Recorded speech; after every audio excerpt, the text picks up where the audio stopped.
yang dihadirkan bersama kita pada pagi hari ini. Kita doakan para wakil talqin senantiasa diberikan kesehatan dan kekuatan untuk selalu khidmat kepada guru mursyid. Para kiai, para asatidz, para hujaj, ikhwan dan akhwat, para petugas manakib, siapa saja yang telah membantu terselenggaranya manakib online pada pagi hari ini, semoga senantiasa dikabul segala hajat-hajatnya. Bapak, Ibu, ikhwan dan akhwat yang dimuliakan oleh Allah, kita sudah memasuki bulan Zulhijjah. Pada pembahasan kitab Fadlul Syuhur ini, di bulan Zulhijjah ini, Hadratul Syekh memaknai huruf zal daripada Zulhijjah dengan makna zikrullah. Ada munasabah antara makna huruf zal ini dengan makna daripada huruf terakhir pada bulan Dzulqa'dah sebelumnya. Di bulan Dzulqa'dah, pembahasan mengenai Dzulqa'dah itu ditutup dengan pembahasan mengenai hijrah. Dan di bulan Dzulhijjah ini diawali pembahasannya dengan zikrullah. Inilah isyarah bahwa hijrah di dalam tasawuf sebagaimana sudah disampaikan pada minggu yang lalu, diantaranya adalah al-hijrah minal ghaflah ilal yaqظah, yaitu hijrah dari tadinya lupa menjadi sadar, menjadi ingat, menjadi berzikir kepada Allah. Dan inilah isyarah thariqah kita, i'lam anna thariqah syaikhina thariqud dzikri faqat. Ketahuilah bahwa thariqah kita di dalam Miftahus Sudur disampaikan adalah thariqah zikir saja. Maksudnya yang paling pokok di dalam thariqah kita, yang paling utama, kalau istilah dulu Abuya almarhum al-maghfurlah Kiai Haji Muhammad Shaleh mengatakan ring satu di dalam amaliyah kita adalah zikir, ya. Sehingga kita mendengar perkataan kalam-kalam dari guru mursyid kita, urusan apa saja, maka solusinya adalah dengan zikir. Walaupun secara logika mungkin logika kita ya itu tidak apa tidak rasional, tetapi logikanya para sufi, logikanya para aulia itu sangat rasional. Apapun urusan kita, solusinya adalah zikir. Kenapa? Karena segala hajat kita, kalau kita punya hajat, yang mengabulkan hajat itu hanya Allah. Kalau kita punya masalah, yang menyelesaikan segala masalah, hakikatnya adalah dari Allah. Tetapi tentu zikir itu juga dibarengi dengan ikhtiar. Maka di dalam thariqah kita, kita tidak banyak istilahnya mendapatkan segala sesuatu itu, wasilahnya adalah dengan zikir, khususnya di dalam suluk, di dalam perjalanan rohani. Sehingga di antara kalam taujihat guru mursyid kita, kalau ada sesuatu yang kita tidak pahami, maka ambil berwudu dan sholat 2 rakaat, kemudian zikir sebanyak-banyaknya. Inilah karena apa tadi? Karena torikoh kita adalah torikoh zikir. Dengan zikir itu, fafihil fathu, di dalamnya ada futuh. Kalau kita merasakan apa kesulitan di dalam bab ilmu misalkan, karena biasanya futuh itu diidentikan dengan ilmu, maka kita tidak berfilsafat, tidak berdebat, berdiskusi dan lain sebagainya, walaupun itu juga tidak dilarang, tetapi anjuran dari guru mursyid adalah ambil wudhu, sholat 2 rakaat, zikir sebanyak-banyaknya. Dan insya Allah akan dibukakan itu. Fafihil fathu, di dalam zikir itu ada futuh. Sebagaimana doa sebelum talqin, Allahumma ftah lana bifutuhil arifin. Apa jalannya? Apa wasilahnya? Apa caranya? Itulah zikir. Bukankah thariqah kita thariqah zikir? Ya. Fafihil fathu wa fihi talabu. Di dalam zikir itu sudah ada at-talab, sudah ada permintaan. Maka Ibnu Qayyim al-Jauziyah mengatakan az-zikru afdalu minad du'a. Zikir itu lebih afdal daripada doa, dan itu pula yang dibimbingkan oleh guru mursyid kita kepada kita semua. Bukan berarti kita dilarang untuk berdoa, bukan. Tapi kembali lagi, thariqah kita bukan thariqah doa. Thariqah kita adalah thariqah zikir. Lihatlah bagaimana panduan amaliyah mursyid. Zikirnya 165, lebih banyak lebih bagus, tetapi doanya begitu pendek. Walaupun juga di bawah doa itu silahkan ditambahkan dengan doa yang diinginkan. Tapi panduan doa dari guru mursyid tidak banyak. karena karena zikir itu di dalamnya sudah fafihi tolab, sudah ada tolab, sudah ada permintaan. Wa fihi qadaul hawaij, dan di dalam zikir itu ada qadaul hawaij, akan terkabul segala hajat. Itulah firman Allah di dalam hadis qudsi, man syaghalahu dzikri am mas'alati a'taituhu afdhala mimma u'tiyas sa'ilin. Barang siapa yang lebih sibuk ingat kepadaku, menyebut namaku, daripada meminta kepadaku, orang yang banyak zikir, banyak ingat kepada Allah dibandingkan orang yang banyak minta tapi lupa kepada Allah, maka Allah akan memberikan apa yang tidak diberikan bagi orang yang minta tetapi lupa kepada Allah. Allah akan memberikan yang lebih afdol, yang lebih utama kepada ahli zikir dibandingkan kepada ahli doa. Bapak, ibu, ikhwan dan akhwat yang dimuliakan oleh Allah. Tetapi yang dimaksud zikrullah yang di dalam pembahasan Fadlus Syuhur ini bukan zikrullah secara umum.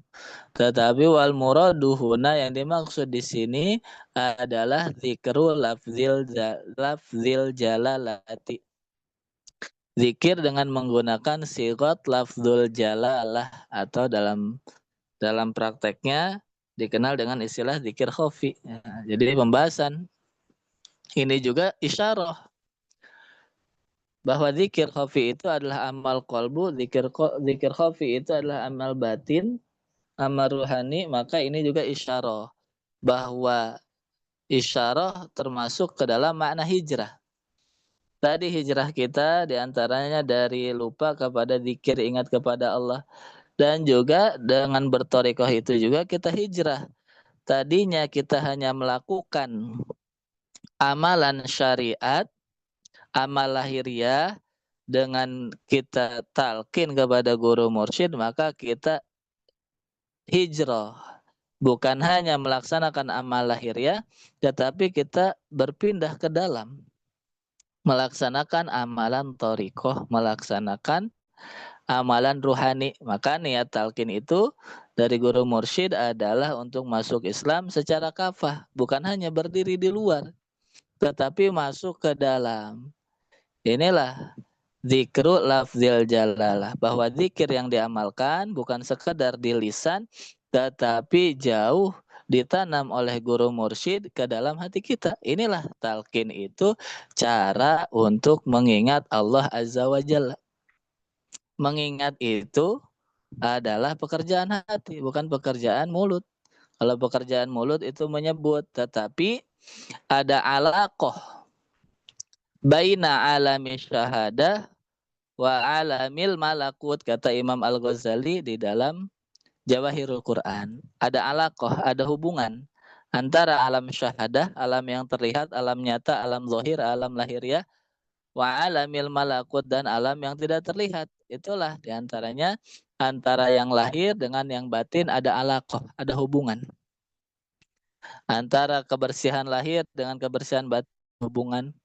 Allah mewajibkan sholat 5 waktu secara syariat. Sholat itu kan pekerjaan badan, berdiri, ruku, sujud, duduk, dan lain sebagainya. Bukankah itu pekerjaan badan? Tetapi pekerjaan badan itu ada hubungannya, nanti akan menarik, akan berhubungan, akan memberi dampak kepada ruhani. Harokatul zahir tujibu barokatis saroir. Dalam istilah sufi dikatakan seperti itu. Gerakan badan, gerakan zahir akan membawa keberkahan kepada sirnya, kepada ruhani. Nah, gerakan badan diantaranya gerakan ibadah, sholat diantaranya. Kemudian zikir, gerakan zikir kita. Apa maksudnya? Walaupun tadi kita zikirnya zikir khafi itu, zikir ruhani, tetapi zikir yang di dalam hati itu tidak akan kuat kecuali dipompa, didorong dengan zikir jahar yang kuat. Inilah dari guru mursyid. Zikir khafi tidak akan kuat kecuali zikir jaharnya kuat. Karena ada alaqah. Bapak, Ibu, ikhwan dan akhwat yang dimuliakan oleh Allah, sekali lagi, thariqah kita itu adalah thariqah zikir. Jika kita menghadapi kesulitan apapun, buktikan kalam guru mursyid itu. Rasakan sendiri oleh kita bahwa zikir itu pembuka dari segala urusan. Bahwa zikir itu di dalamnya ada qabul segala hajat. Bahwa zikir itu di dalamnya sudah ada tolab, sudah ada permintaan. Walaupun bukan itu tujuan utama kita berzikir. Kemudian zikir itu pula adalah zikir yang ditalkinkan. Talkin zikir itu adalah guru mursyid mengajarkan kita cara mengingat Allah Azza wa Jalla. Sesudah kita ditalkin, jangan lagi ada pertanyaan bagaimana cara mengingat Allah. Bukankah talkin zikir itu adalah cara metode yang diajarkan oleh guru untuk kita senantiasa ingat kepada Allah. Dua yang diberikan, satu banyak menyebut namanya. Semakin banyak menyebut, maka semakin banyak mengingat. Kalau kurang menyebut, pasti kurang mengingatnya. Inilah dua zikir yang sudah dibimbingkan secara sempurna oleh guru mursyid kepada kita semua. Bapak, Ibu, ikhwan dan akhwat yang dimuliakan oleh Allah. Kemudian di dalam bab zikrullah ini, Hadratus Syekh menyebutkan keistimewaan khosois wal mumayyizat. Keistimewaan daripada lafaz Allah. Itulah guru mursyid mengambil firman Allah, wala dzikrullahi akbar. Ketahuilah bahwa zikir dengan lafaz Allah adalah akbaru min sairil adzkar. Adalah zikir yang nilainya paling besar dibandingkan zikir dengan kalimat-kalimat yang lain, dengan sigot-sigot yang lain. Tetapi tentu bukan sekadar zikir seadanya, tetapi yang dimaksud zikir yang menjadi akbar itu adalah zikir yang ditalkinkan. Di antara keistimewaan lafaz Allah adalah kata guru mursyid di dalam Fadhilus Syuhur, kata pengersa Abah, idza azalta minhu harfan kanal baqi lahu makna asma'illahi ta'ala. Kalau engkau menghilangkan salah satu huruf daripada lafaz Allah, maka tidak akan merubah makna daripada lafaz itu. Tetap kembali kepada asma Allah. Dibandingkan dengan nama-nama Allah yang lain. Seperti Rahman. Kalau dibuang ro-nya, maka tidak ada artinya.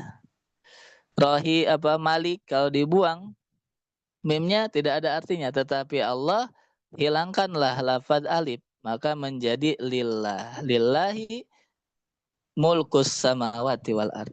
Kembali kepada lafaz Allah. Setiap huruf yang menyusun lafaz Allah itu adalah menuju kepada namanya. Kalau dihilangkan huruf lamnya, maka menjadi lahu. Maka menjadi lahu. Lahu mulkus samawati wal ard. Kalau dihilangkan wa idza azalta minhu harfal lamil akhiri, kalau engkau hilangkan huruf lam yang terakhir, maka tersisa hu, itulah huwa. Aidon min sifatihi ta'ala. Inilah kita belajar zikir. Satu, kita hijrah. Tadi di antara makna hijrah kita adalah dari lupa menjadi zikir. Kemudian thariqah kita adalah thariqah zikir. Zikir yang dibimbingkan oleh guru mursyid bukan zikir sekadar menyebut di lisan, tetapi zikir yang diingat di dalam hati. Talqin zikir itu adalah cara untuk kita ingat kepada Allah. Kemudian zikir lafzul jalalah, zikir zikir khafi yang ditanamkan oleh guru mursyid ke dalam hati kita adalah akbarul azkar. Zikir yang nilainya paling besar. Tetapi sekali lagi, zikir yang di dalam hati itu tidak akan kuat kecuali dipompa dengan zikir lisan yang kuat, yang banyak. Inilah kesempurnaan amaliyah yang sudah kita terima dari guru mursyid kita kepada kita semua. Tinggal kita amalkan dengan sungguh-sungguh, tinggal kita rasakan manfaatnya. Semoga kita semua senantiasa diberikan keberkahan, istiqomah, mengamalkan segala amaliyah yang telah dibimbingkan kepada kita semua. Sekali lagi diingat, mesti kita jadikan patokan baik-baik. I'lam anna thariqa syaikhina thariqa dzikri faqat. Pakai faqat, bahwa thariqah kita adalah thariqah zikir saja. Itulah pokoknya. Mandaya al-usul hurimal wusul. Barang siapa yang menyia-nyiakan yang pokok, maka akan kehilangan cabangnya. Bukan berarti dilarang yang lain, bukan berarti dilarang diskusi. Artinya jangan terbalik. Diskusinya banyak, berfilsafatnya banyak, tetapi dikira sedikit. Itu terbalik. Tapi zikirlah yang banyak, walaupun kita tidak banyak diskusi, walaupun kita tidak banyak berfilsafat, insya Allah segala pemahaman itu akan dibukakan oleh Allah kepada kita semua. Hadanallah kemajmain. Terima kasih kepada Bunda Haya yang jadi wasilah kita di khidmat pada pagi hari ini, kepada para petugas, kepada para wakil talqin, siapa saja yang menjadi wasilah kita khidmat pada pagi hari ini. Hadanallah kemajmain. Assalamualaikum warahmatullahi wabarakatuh. Waalaikumsalam warahmatullahi wabarakatuh.